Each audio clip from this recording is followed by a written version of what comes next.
How's it going, everyone? Thanks for checking out Mindful Moto. Gonna do a quick video on door dashing on a motorcycle.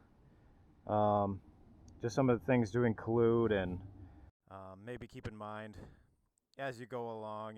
Things to maybe make things go quicker, things like that. So yeah, I'll start off by just showing you kind of my bag. I got a cheaper, kind of a smaller backpack previously, and it definitely wasn't quite enough, and I had to decline orders, stuff like that. This one's nice because it has an extendable area up front, so it'll fit I want to say 12-inch size pizzas. The 14s and bigger do not fit. So having that ability to just grab pizza too, should help with the different options that you can take. Where's my zipper here? Here we go. So I hear the dash ringing right now. So it looks like we got an order here, $4.25, not too good, so we can decline that one. Yeah, so things to keep in mind. I would get some type of mount for your phone. There's lots of different options. I've used them on the handlebars before, and that works pretty well. You're just looking down a little more, whereas a mount up here obviously is just better visually. I typically DoorDash with dual sports. I've had CRF 250L, Kawasaki KLX 300 SM, Honda CB 500X, KLR 650, WR 250R, and now I got this 2017 KTM 1090 Adventure R. The other bike's got far better gas mileage. I'd say that's kind of crucial when you're door dashing, but with this one, I'm a lighter guy. I'm getting about 44 miles per gallon, like if I'm riding pretty leisurely. So yeah. Alright, so we're just heading to the area I got to get into, start receiving more orders.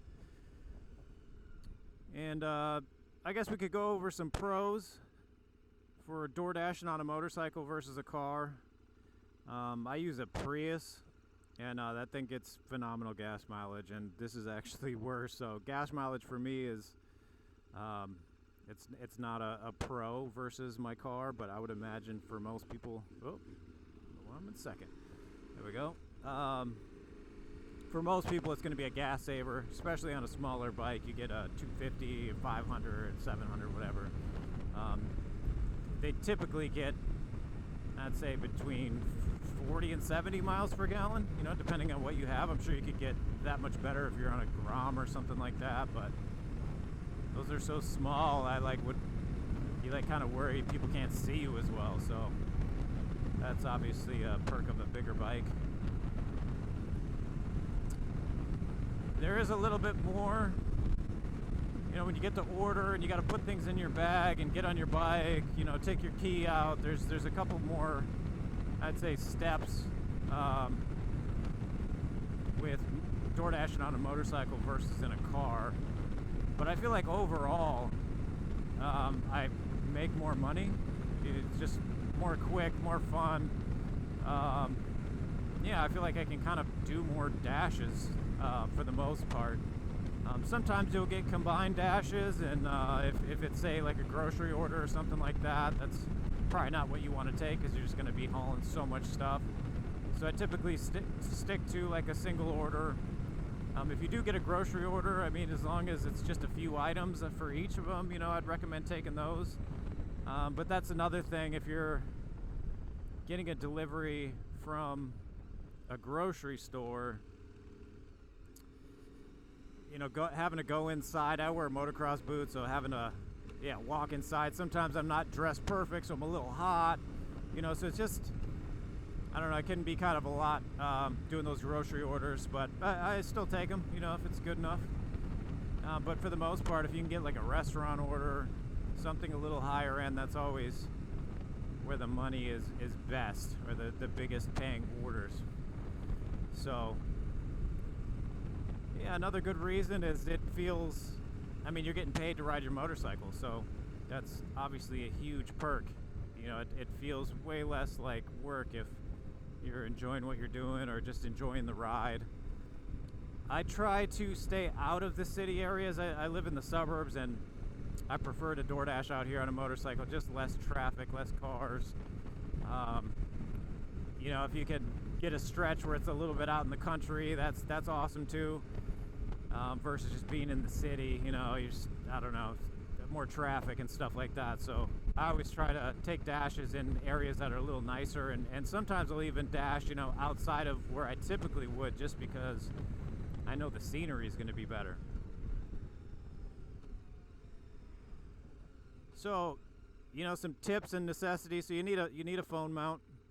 You're going to need Cardo or, you know, one of the other communication devices. That's just huge. I mean, you got music, plus it's going to tell you all your turns and stuff like that. So I used to use AirPod Pros, and yeah, it's far better if you can just use a comm system. Being in a colder climate, or if you're in a warmer climate, having some pannier bags is going to be huge, so you can throw some extra stuff in there. Mine have about 28 liters of storage. If you got to get an extra item in there that doesn't fit in your bag, that works. So definitely, if you can have like some side panniers or even just something small, like it's better than not having it. Another bike. Like I had suggested earlier, you know, buying a high quality bag. You know, mine cost, or I think it was around $70, but that versus a $30 bag, I mean, you're going to make that up just by what you can take in it, you know, in a short amount of time anyway. So you might as well just get the right bag and, yeah, not have one just sitting around that you don't use, that you paid for anyway. Yeah, so along with those grocery orders, if you end up taking one of those and it's too big and you've accepted it, then it kind of goes against, you know, yeah, like your profile and canceling too many orders and stuff like that. So you don't want to do that too often. So definitely check how many items the grocery, what am I trying to say? Yeah, the order you're getting, you're just going to want to make sure that it's just a couple items or something that you know you're going to be able to handle. You know, sometimes you get a 12-pack or something like that, and those add up quick, or sandbags or, you know, whatever. Like, that's going to be tougher to deal with. But yeah, I hope you check out my channel, like and subscribe. I've got more stuff coming. I like to buy and flip motorcycles, try new things all the time, so I like to give a good thorough review. I do put a lot of miles on just between DoorDashing and riding, so I feel like I've got a good amount of experience, and I've done DoorDash as like a secondary thing for, I think, around 5 years now. So yeah, some of those tips should hopefully help you, and if you got something from this, then yeah, give me a subscribe. But I hope you guys have a good summer and make some money DoorDashing.